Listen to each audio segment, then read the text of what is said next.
जो शहीद हुए उनका नमन करते हुए, देश के लिए जो उन्होंने सर्वोच्च न्यौछावर किया है उसके प्रति नमन करते हुए राज्य सरकार की ओर से उन्होंने कहा है कि शहीद की पत्नी व उनके माता पिता जो भी हैं सबको कुल मिलाकर 50 लाख रुपए की धनराशि दी जाएगी। शहीद के परिवार को, उनके एक आश्रित को एक सरकारी नौकरी दी जाएगी और स्मारक का नामकरण भी जो है उनके नाम से किया जाएगा, जिससे हम उनको याद कर सकें। जनपद गाजीपुर के सीआरपीएफ के जवान जो शहीद हुए अश्विनी कुमार यादव जी हंडवारा में, उनके परिवार को आज जो है नमन किया। वहाँ के अधिकारी खुद मौके पर गए और उनको भी जो योजना है राज्य सरकार की, उस योजना के अनुरूप धनराशि और उनको परिवार को यथा समय नौकरी और फिर उस गांव में एक सड़क उनके नाम से करने पर निर्देश दिए गए हैं। पुनः जम्मू कश्मीर के हंडवारा के आतंकवादियों की मुठभेड़ में जो सीआरपीएफ के हमारे जवान श्री अश्विनी कुमार यादव शहीद हुए हैं, उनके लिए माननीय मुख्यमंत्री जी ने नमन किया है। माननीय मुख्यमंत्री जी ने आज बेसिक शिक्षा परिषद के विद्यालयों के लिए जो माननीय उच्च न्यायालय का आदेश जारी हुआ है, एक स्पेशल की अपील जो है शिक्षा विभाग ने दाखिल की थी, उसमें 59,000 सहायक अध्यापकों की भर्ती के मामले में जो माननीय उच्च न्यायालय का निर्णय आया है, उसका माननीय मुख्यमंत्री जी ने स्वागत किया है। माननीय मुख्यमंत्री जी ने ऐसे सभी सफल अभ्यर्थियों को आने वाले समय में प्रदेश की शिक्षा व्यवस्था में योगदान देने हेतु अपनी शुभकामनाएं देते हुए और ये भी कहा है कि उनका वो अभिनंदन करते हैं और निश्चय ही उनके भविष्य की मनोकामना जो है अच्छी जो है मनोकामना करते हैं। माननीय मुख्यमंत्री जी ने पुनः माननीय उच्च न्यायालय के आदेश का जो आज दिया गया है माननीय उच्च न्यायालय द्वारा, उसका स्वागत किया है। इस प्रकार 69,000 जो अभ्यर्थी हैं, युवक हैं, युवती हैं, सभी लोगों को रोजगार का अवसर मिलेगा। ये भी एक मील का पत्थर होगा जब एक बार में 69,000 टीचर्स की भर्ती एक साथ हो जाएगी। ये आगे आने वाले समय में बेसिक शिक्षा की व्यवस्था को और मजबूत करेंगे। इस भर्ती के बारे में डिटेल्स आपको अलग से प्रेस के रूप में जारी कर दिया जाएगा। रोजगार की संभावनाओं को चिन्हित करने के लिए माननीय मुख्यमंत्री जी ने आज वर्किंग ग्रुप की बैठक में, टीम 11 की बैठक में उन्होंने निर्देश दिया। उन्होंने कहा कि रोजगार की संभावनाओं के लिए एमएसएमई सेक्टर को, जो औद्योगिक विकास विभाग का एक रीढ़ है, उसको और मजबूत करने की और हर संभव सहायता देने की आवश्यकता है। एमएसएमई सेक्टर ऐसा है जहां रोजगार की संभावनाएं ज़्यादा होती हैं। छोटे यूनिट्स में, कम इन्वेस्टमेंट्स में ज़्यादा रोजगार लोगों को मिलता है, जगह जगह रोजगार मिलता है। उसके लिए जो है उन्होंने निर्देश दिया है कि इसमें रोजगार मिले। उद्योगों को, एमएसएमई सेक्टर के विशेष रूप से उद्योगों को और चालू किया जा सके, लेकिन सावधानी पूरी बरतते हुए और सतर्कता बरतते हुए ये जो है निर्देश उन्होंने दिया है। उन्होंने आज राजस्व से जुड़े प्रकरणों में भी वृद्धि लाने के लिए जो है निर्देश दिया है और उन्होंने ये भी कहा है कि जहाँ तक भी संभव है जो है राजस्व की वृद्धि के लिए जो भी संभव प्रयास हो सकते हैं राज्य सरकार के अलग अलग सेक्टर्स पे, उन राजस्व की वृद्धि के लिए कार्य करेंगे। माननीय मुख्यमंत्री जी ने कहा है कि एम्बुलेंस के ड्राइवर सहित तमाम ऐसे अन्य कर्मियों को ग्लव्स और मास्क अनिवार्य रूप से उपलब्ध कराए जाए। यानी जो सेफ्टी प्रिकॉशन लेने हैं उसमें कहीं भी जो है कमी ना रहे और प्रोत्साहित करके लोगों को, सबको जो है यथा जहां भी जरूरत हो ग्लव्स और मास्क जरूर दिलाए जाएं। नॉन कोविड अस्पतालों में इमरजेंसी सेवाओं के संचालन में जो डॉक्टर्स हैं उनके विशेष रूप से बचाव के लिए भी उन्होंने निर्देश दिए हैं। उन्होंने प्रोटेक्शन इक्विपमेंट अनिवार्य रूप से उपलब्ध कराने का भी निर्देश दिया है। अस्पतालों में मेडिकल इन्फेक्शन से बचा जा सके, इसका प्रोटोकॉल स्वास्थ्य विभाग ने निश्चित किया है। इस प्रोटोकॉल का भी पालन किया जाए। यह सुनिश्चित किया जाए कि पीपीई किट्स, N95 मास्क और जो सैनिटाइजर है पर्याप्त मात्रा में जो है अस्पतालों में उपलब्ध रहे। मुख्यमंत्री जी ने टेलीफोन के माध्यम से चिकित्सकीय परामर्श की आज पुनः समीक्षा की, इसको और अधिक बढ़ावा देने और सुदृढ़ करने का निर्देश दिया है। एक नई व्यवस्था ई हॉस्पिटल तथा टेलीमेडिसिन सेवाओं को संचालित करने के बारे में उन्होंने दिया है। ई हॉस्पिटल का जो है, जो हम कहते हैं ई लर्निंग, वैसे ई हॉस्पिटल का भी निर्देश उन्होंने दिया है। जो स्वास्थ्य सिस्टम है उसको और कैसे मजबूत किया जा सके, आज पूरी समीक्षा उस पर आधारित रही है और लोगों को जागरूक करने और प्रतिरोधक क्षमता को बढ़ाने के लिए क्या किया जा सकता है, इस पर उन्होंने निर्देश दिया है।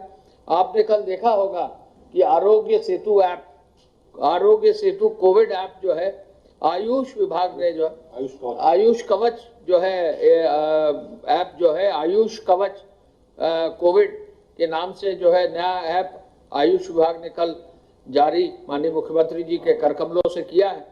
इस ऐप का लोग अधिक से अधिक डाउनलोड करें और जो आयुष के जो माध्यम से जो विभिन्न चीजें जो है जिनका इस्तेमाल करके अपनी क्षमता को मजबूत हम कर सकते हैं, अपनी जो डिफेंस मैकेनिज्म्स हैं उनको मजबूत कर सकते हैं, उसका जो है लोग ज्ञान लें। ये जो ऐप है लॉन्च करने के पहले ही इसमें कई हजार लोग जो है इन्होंने डाउनलोड किया है आयुष कवच। मैं चाहूँगा कि इस ऐप को आप आयुष कवच अगर टाइप करेंगे तो निश्चय ही आपको जो है प्ले स्टोर्स पर, दोनों एंड्रॉयड पर भी और iOS पर भी ये मिलेगा। इस ऐप से रोग प्रतिरोधक क्षमता की वृद्धि होगी। आयुर्वेद और योग को अपनाकर बीमारी से बचाव की जो है इसमें उपाय दिए हैं। माननीय मुख्यमंत्री जी का मैसेज भी है और अलग अलग जो चीज़ें जो है जिसका इस्तेमाल किया जा सकता है, जो क्रियाएं की जा सकती हैं, इसके बारे में आयुष कवच ऐप में दिया हुआ है। ये आरोग्य सेतु के साथ भी जो है लिंक किया जाएगा जिससे कि इसको एक साथ जो है डाउनलोड किया जा सके। माननीय मुख्यमंत्री जी ने यह भी निर्देश दिए हैं कि 8 तारीख से न्यायालय परिसर में न्यायालय का कार्य भी जो है एक निर्धारित SOP के तहत जो माननीय उच्च न्यायालय ने निर्धारित किया है उसके तहत न्यायालय का कार्य भी निश्चित होगा, जिसमें सीमित मात्रा में जो है अधिवक्ता गण न्यायालय परिसर के कमरे के अंदर रहेंगे। जो निर्धारित माननीय उच्चतम न्यायालय ने किया है जिला न्यायालयों के लिए भी और उच्च न्यायालय के लिए भी, उसको भी जो है उस प्रक्रिया को भी सुचारू रूप से संपादित करने के लिए और पूरी सुरक्षा व्यवस्था और जो वहाँ चिकित्सकीय व्यवस्था है उसको सुनिश्चित करने का भी उन्होंने निर्देश दिया है। इंफ्रारेड थर्मामीटर रहें, थर्मल स्कैनर रहें और सैनिटाइजर्स रहें और भी जो है उन्होंने निर्देश दिया है।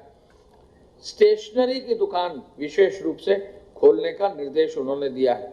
कॉपी, पेंसिल और किताबों की दुकानों का निर्देश दिया है। आपको मालूम है कि दुकान खोलने का निर्देश सामान्य रूप से नई 3 तारीख की जो गाइडलाइंस स्टेट की जारी है उसमें खोलने का, स्टैंड अलोन दुकानों को खोलने का निर्देश है। विशेष रूप से आह्वान मुख्यमंत्री जी ने किया है कि जो ऑरेंज और ग्रीन जोन हैं उनमें स्टेशनरी की दुकानों को खोलने की अनुमति दी जाए।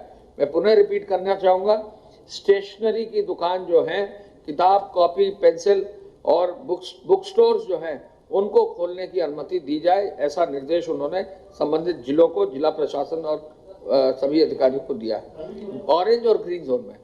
इसके अलावा मंडियों के संक्रमण को रोकने के लिए सोशल डिस्टेंसिंग को कड़ाई से पालन करने का भी निर्देश उन्होंने दिया है। हॉटस्पॉट क्षेत्रों में सैनिटाइजेशन सघन रूप से करने का भी निर्देश उन्होंने दिया है। क्वारंटाइन सेंटर, शेल्टर होम और कम्युनिटी किचन को और मजबूत करने का निर्देश उन्होंने दिया है। विशेष स्वच्छता अभियान अब चलाने का नगर विकास विभाग का, ग्राम विकास विभाग का और पंचायती राज विभाग का निर्देश उन्होंने दिया है। श्रमिकों को, प्रवासी कामगारों को दुग्ध समितियों से जोड़ने का कार्य निरंतर अब शुरू हो गया है, इसको भी आगे बढ़ाने का निर्देश उन्होंने दिया है। मैं आपको ये भी बताना चाहूँगा कि आज ही जो है आज की जो स्थिति ट्रेन के आवागमन की है, क्योंकि काफ़ी संख्या में हमारे श्रमिक और कामगार भाई अन्य प्रदेशों से आ रहे हैं, तो लगभग 19 ट्रेनें अभी तक जो है आ चुकी हैं और ये ट्रेनें जो हैं आगरा, कानपुर, लखनऊ, जौनपुर, बरेली, गोरखपुर, बलिया, प्रयागराज इस तरह के स्टेशन पे आ रही हैं और आज ही जो है 9 ट्रेनें और आने की संभावना है और लगभग अब तक 38 ट्रेनों की हमने अन्य अन्य प्रदेशों की सहमति दे दी है। हाँ 19 मिलाकर नहीं, 38 ट्रेनों की अनुमति दे दी है नई फ्रेश और 19 आ चुकी हैं, 9 जो है आने वाली हैं आज। तो 18, 19 प्लस 9 प्लस जो है 38, तो अब कम से कम 67 ट्रेनों का जो है अभी तक जो है कार्रवाई हम लोग के स्तर पर हो गई है। गुजरात राज्य से कई ट्रेनें हमारे पास आ चुकी हैं, 13 ट्रेनें गुजरात राज्य से आ चुकी हैं और इसके अलावा जो है हमारे पास महाराष्ट्र राज्य से भी जो है 4 ट्रेनें आ चुकी हैं। महाराष्ट्र राज्य से हमारी 7 ट्रेनें और आ रही हैं। कर्नाटक राज्य की पहली ट्रेन जो है बेंगलोर से हमारी आज चल चुकी है और ये भी जो है हमारे यहाँ आज लखनऊ जो है पहुँचेगी 2 दिन बाद।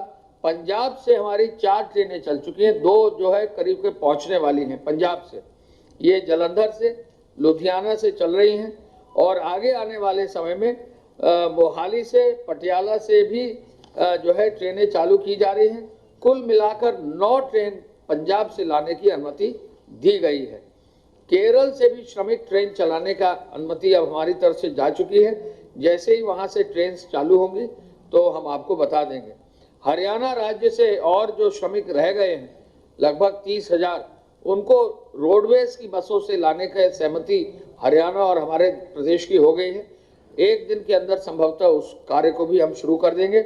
आज की तारीख में लगभग 10,000 लोगों का एक्सचेंज राजस्थान से उत्तर प्रदेश और उत्तर प्रदेश से राजस्थान रोडवेज की बसें, उनकी रोडवेज की बसें और हमारी रोडवेज की बसों से हो रहा है। ट्रेनों से जो है अब तक 19 ट्रेन हमारी आ चुकी है, 19 ट्रेन हमारे यहाँ ट्रेनें आ रही हैं। हमारा राज्य ट्रेन रिसीव कर रहा है। वो कितने लोग आ चुके हैं ये मानकर चलिए कि एक ट्रेन में लगभग 1200 लोग करीब आते हैं। तो अगर 19 या 20 ट्रेन अगर आ गई हैं तो लगभग जो है काफ़ी संख्या में लोग इससे आ गए हैं। उड़ीसा से भी जो है हम लोग बातचीत शुरू हो गई है, बिहार से भी हमारी बातचीत हो रही है लोगों को एक्सचेंज करने, झारखंड हमारी बातचीत हो गई है, छत्तीसगढ़ बातचीत हो गई है, तेलंगाना से हमारी 2 ट्रेन जो है चालू हो गई हैं। तेलंगाना से जो है हैदराबाद से जो है एक ट्रेन चली है लिंगमपल्ली से और एक ट्रेन हमारी चरलापल्ली से चल रही है। एक ट्रेन गोरखपुर आएगी और एक ट्रेन बाराबंकी आएगी। तो काफ़ी मात्रा में ट्रेन जो है हमारे प्रदेश में अब आ रही हैं और आगे इनके आने का सिलसिला लगातार जारी रहेगा।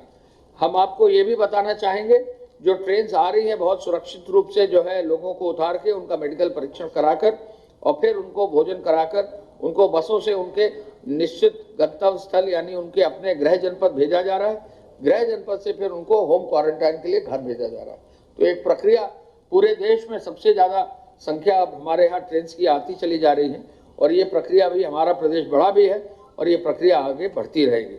हम आपको ये भी बताना चाहेंगे कि आज कैबिनेट में गृह विभाग की निजी संपत्ति क्षति वसूली नियमावली जो लागू होनी थी वो भी आज नियमावली का अप्रूवल हो गया है। यानी सार्वजनिक संपत्ति का कहीं से भी अगर जो है नुकसान होता है तो उसकी नियमावली जो है आज लागू करने का निर्णय कैबिनेट ने ले लिया है। इसका प्रेस नोट आपके लिए अलग से आएगा। माननीय जी, इस नियमावली का नाम है उत्तर प्रदेश लोक तथा निजी संपत्ति क्षति वसूली नियमावली 2020। माननीय मंत्री जी ने आपको कई महत्वपूर्ण निर्णय जो कैबिनेट के थे उन पर जो है आपको प्रेस कॉन्फ्रेंस वो कर चुके हैं। उसमें जो डिजास्टर मैनेजमेंट का जो नया एक्ट में संशोधन पारित हुआ है उस विवरण के साथ और स्वास्थ्य विभाग के विवरण के साथ माननीय हमारे प्रमुख सचिव साहब जो है उस पर अभी इनपुट देंगे। एक बिंदु मैं जरूर बताना चाहूँगा कि कोविड के बारे में सूचना विभाग के फेसबुक पेज पर उत्तर प्रदेश मुख्यमंत्री कार्यालय के जो पेज है facebook.com का जो पेज है उस पर उत्तर प्रदेश कोविड केयर के नाम से अगर आप जो है ऑनलाइन जाएंगे तो आपके उसके चैट बॉक्स में जितने भी उत्तर प्रदेश सरकार से जुड़े हुए जो भी कोविड संबंधित सूचनाएं हैं वो आपको फेसबुक के चैट बॉक्स पर मिल जाएंगी। तो ये काम जो है आप हमारे चैट बॉक्स पर चले जाएंगे, इसका भी विवरण आपको हमारे सूचना विभाग की वेबसाइट पर मिल जाएगा। कोविड से संबंधित जुड़ी हुई सभी सूचनाएं जो हैं हमारे फेसबुक साइट पर चैट बॉक्स पर पेज लिंक पर मिल जाएंगी। कृपया इसको जरूर प्रचारित करें जिससे लोग इसकी जानकारी कर सकें।